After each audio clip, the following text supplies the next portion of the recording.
Hello everyone. So this is how I train my biceps with my gym gear. Okay, so we start off with biceps curls. We hit 10 reps, a total of 10 reps. Then we alternate it, or we change it to the hammer curls. We hit 10 reps as well.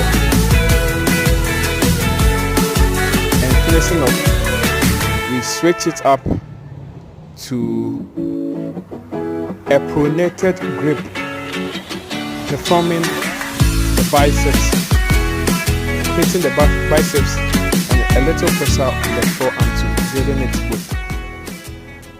And then I go a bit heavy. I use a heavier dumbbell and I hit probably to failure